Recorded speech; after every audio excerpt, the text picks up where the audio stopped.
दिनै दुलाराय बर' फरायसा आफादा आसामनि गुबुन गुबुन जिल्लायाव सोलोंथाइ जेंनानि सुफुंनाय नागिरनानै फिन 3 घन्टानि सिडेन डेमनस्ट्रेशन हाबाफारि लादों आरो बे सिडेन डेमनस्ट्रेशन हाबाफारिखौ मोनफ्रोमबो जिल्लानि जिल्ला बेंगिरिनि मावखुलिनि लांगोनायाव लादों आरो बे हाबाफारिनि गेजेरजों आसामनि मानगोनां chief minister doctor Hemant Biswa Sharma बिथांनो जोङो माखासे दाबि थिग खालामनानै बे दाबिखौ सुफुंनांगौनि थाखाय जोङो दाबि बिलाइ जोङो दैथायहरगोन।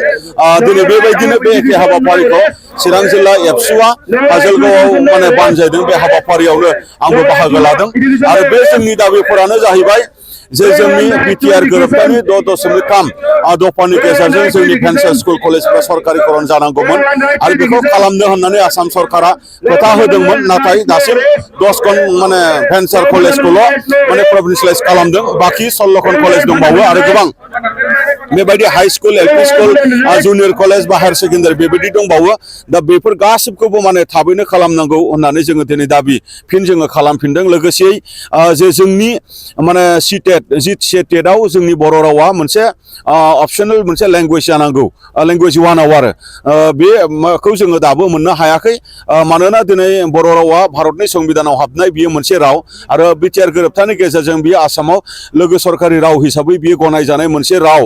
ओंखायनो बे रावा दिनै सिटेटआव माने लिरनो मोननाय जानांगौ आरो जोंनि बर' फरायसाफोरा मोजाङैनो बेखौ लिरनो मोनोबा साबसिनै सिटेटआव उथ्रिसारनो हागोन आरो फोरोंगिरिनि मावनायनि जग्य बेखौ माने मोननो हागोन। बिनि थाखाय जोङो दिनै बे दाबिखौ लाबोफिनदों आरो बे दाबिखौ लानानै आसाम सरकारनो दाबि बिलाइ होलाय आरो एसआरडि मिनिस्टारनो दाबि बिलाइ होलाय आरो जोङो बेबायदिनो मानदों सिबिएसइनि डाइरेक्टर बिनिसिमबो जोङो दाबि हरनाय बे खामानिखौ जोङो आगोलाव मावखांबाय। अब्लाबो जोङो बेखौ मोननो हायाखै। बेनि थाखाय जोङो होफिनदों आरो बेबायदिनो जोङो आसाम जुडिसियेल सार्भिस ग्रेड 3नि जिखिनि साकरि बेवहायबो जेरै असमियाखौ दिनै लेंगुवेज मोनसे हिसाबै असमियानो केन्डिडेटफोरा दिनै लिरबाय थानो मोनदों आरो जे असमियाखौ दिनै जोंनि बर' फरायसाफ्राबो लिरनो गोनां जायो। जाउनाव जोंनि बर' फरायसाफोरा उथ्रिसारनायाव प्रब्लेम जायो। बेनि थाखायनो बर' रावाबो आसाम जुडिसियेल सार्भिसाव बे सोसनजानाय मोनसे राव जानांगौ जेन जोंनि बर' केन्डिडेटफोराबो हाइकर्टनि माने जाज जानो हायो बा डिस्ट्रिक्ट कर्टनि माने बिथांमोनाबो माने सिजेम जानो हायो। बे बाथ्राफोरखौ जोङो लानानै बे दाबिफोरखौ जोङो दिनै होबोबाय थादों। नाथाय खोथाखौ होदों बिथांमोना, नाथाय दाबो बेखौ सुफुंनायनि थाखाय गोख्रों बेबस्था लानायखौ जोङो नुवाखै। बेखिनि बाथ्रा आरो दिनै जोङो गोबां जायगायाव माने गोजौ फरायसालि गैया। गोजान जानथायाव थांलाय फैलाय खालामनो फरायसाफोरा जेंना जायो, जायनि थाखाय मोनसे मौलिक अधिकार बा फान्डामेन्टेल राइट्स सोलोंथाइयासो दिनै बिनि गोजान जानानै थानानै दङ। बेनि थाखाय दिनै राइट टु एजुकेसन दङ जिहेतु आरो दिनै मा होनदों दिनै बे राइट टु एजुकेसनखौ लानानै बयहाबो सोलोंथाइ मोननांगौ। बेनि थाखाय निट बेसिसआव 35टा गोदान मडेल माने हाई स्कुल गायसननांगौनि थाखाय जोङो बेबायदि लिस्ट गथायनाय जादोंमोन, जायखौ आसाम सरकार बा बिथांमोना मावफुंनांगौमोन। बेखौ मावफुंनायखौ जोङो दिनै नुवाखै आरो दिनै माने 101टा माने जिखिनि जोंनि माने आपग्रेडेड माने हायार सेकेन्डारि हाई स्कुलनिफ्राय आपग्रेडेड माने हायार सेकेन्डारि जानाय आरो बे फरायसालिफोराव दिनै माने मा होनदों गोबाङावनो माने बर' मिडियामाबो इन्ट्रडाक्सन जाबाय। दा बैहाय माने जोङो गोदानै बेवहाय पस्ट ग्रेजुएसन खालामनायनि गेजेरजों बै फरायसालिफोरखौ रान खालामनांगौ होननानै जोङो बुंबाय थादोंमोन। नाथाय आसाम सरकारा बेखौबो दासिमबो खोथा होदों। बिथांमोना मावफुंबाय थागोन होननानै बुंदों, नाथाय दाबो मोगथाङाव मावफुंनायखौ जों नुवाखै। बेखायनो बेखौबो सुफुंनांगौ जोङो दाबि लाखिदों। लोगोसे इजिएस सेन्टार, बे इजिएस सेन्टाराव माने सानैखरि माने फोरोंगिरि थिसननांगौ, बेफोरखौ जोङो खालामनाय नुवाखै।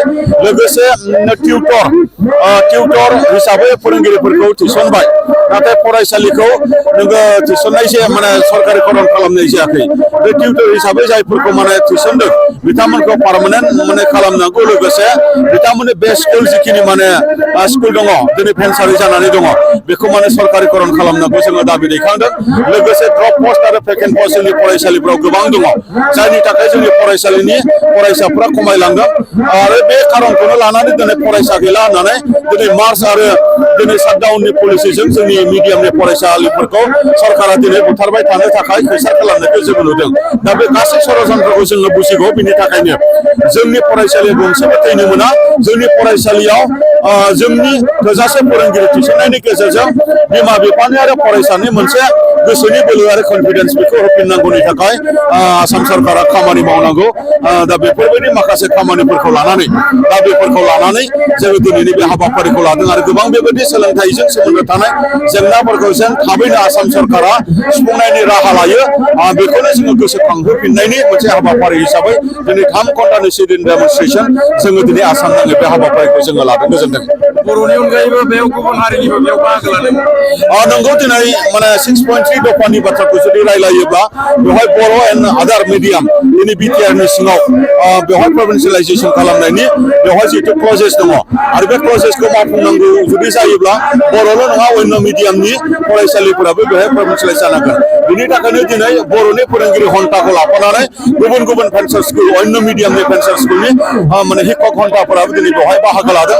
थारैनो बिथांमोननि बाहागो लानायखौ जोङो बरायदों आरो बेवहाय जोंनि बर'नि माखासे आफादफोर जेरै बर' थुनलाइ आफाद, ट्राइबेल संघ, बर' समाज, बर' बिमा गौथुम आरो दिनै बेवहाय माने बिपिसिसि बा जोंनि गुबुन गुबुन आफादफोरा माहारियारि आफादफोरा बेवहाय बाहागो लादों। थारैनो बियो जोंनि मोनसे फान्डामेन्टेल मोनसे माने राइट्स आरो बे फान्डामेन्टेल जितु बियो मोनसे इस्यु बे फान्डामेन्टेल मोनसे इस्युखाय जोंनि गुबुन गुबुन दैदेनगिरि बिबानगिरि आरो रायजो राजा फरायसाफोरा बेवहाय लैहोर लैहोर बाहागो लाखागोन आरो थाबैनो जुदि सुफुं जायाब्ला बेनिफ्राय बांसिन लैहोर लैहोर बाहागो लागोन बेखौ जों आसाम सरकारनो जों मिथिहोदों। गोजोन्थों।